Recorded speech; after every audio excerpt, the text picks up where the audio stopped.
Frank Gaffney, who's president and founder of the Center for Security Policy. So that's what we're going to do. Frank, how are you doing, buddy? I'm great, Senator. Nice to be with you. Frank, why did Eric Holder decide to try these terrorists in federal district court instead of by military tribunals? He's determined to close Guantanamo Bay, and I think probably as important a factor for him as any is clearing the place out, getting those guys the worst of the worst, the worst of the worst of the worst, I think really is the way you think of these guys up in New York. But what's so worrying about this is he's clearly playing into the hands of what's come to be known as the Guantanamo Bar. A number of whom, by the way, are now working in Eric Holder's Department of Justice.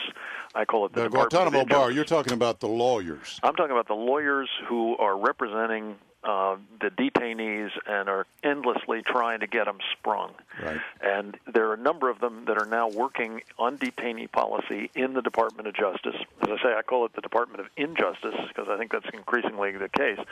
And what we know will happen, absolutely. They come from Eric Holder's law firm. Yeah, among other places.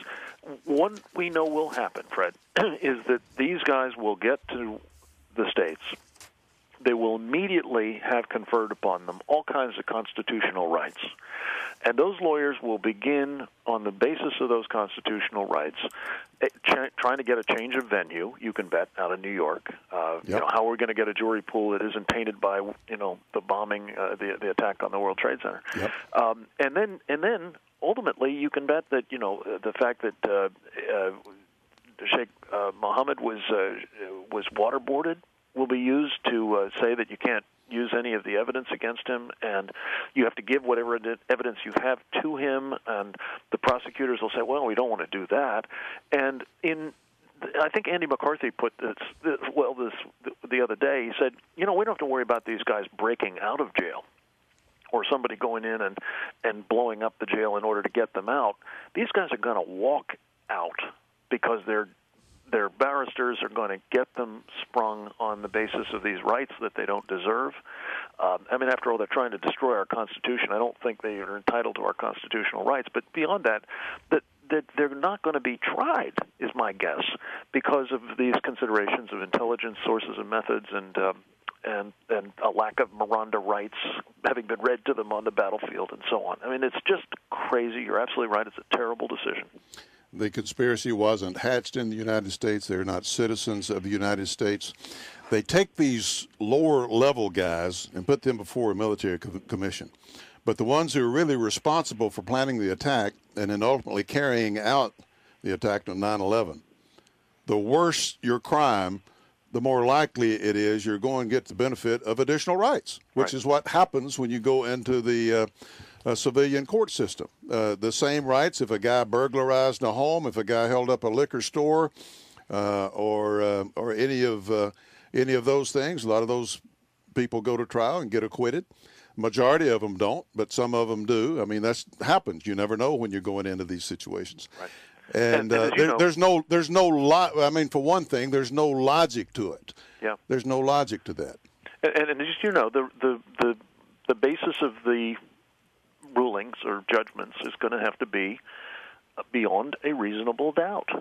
And you can bet there will be all kinds of smoke blown to try to create some doubt in the mind of jurors, wherever they do wind up trying them.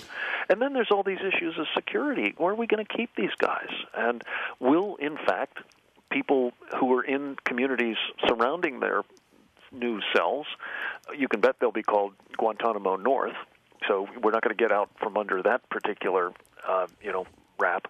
But beyond that, there are going to be issues for those people in those surrounding communities that they may well now be targets for terrorists because of guys who want to make a scene, make a show, spring their guys. Who knows? Well, you're an expert on international terrorism. I'm an expert on the law, so I'll tell you what the law is. Please. But while we got you here, what do you think they're saying around the world now? Al-Qaeda's taking a look at all this. Don't they look at this is that they have managed to get now in the belly of the beast, right, in the shadow of one of the worst crimes in the history of the world, It's kind of in your face, and they're going to use this. Of course, if the guys are convicted, it's a sham.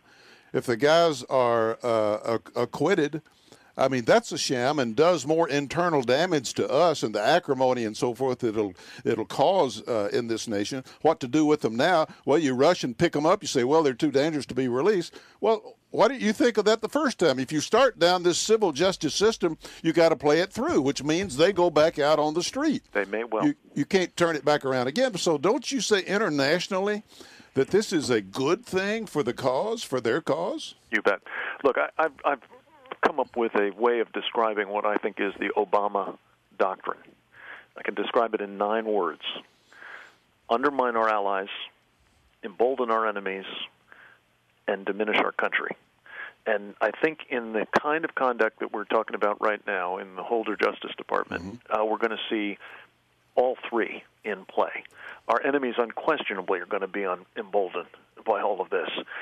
Our allies who are increasingly concerned, I think, of our reliability. You know, who wants to share intelligence with us, for example, if we're going to be turning it over to people like Khalid Sheikh Mohammed, which means that it's going into the system, the al-Qaeda system, and diminishing our country. You can bet this show trial, which is how it'll be described, is going to be seen all over the world as further evidence of, you know, what a wonderful, heroic figure this guy is, and how he stood up against the great Satan, and watch him use it as a platform for making that case. And how naive and foolish the Americans are for allowing something like this to happen.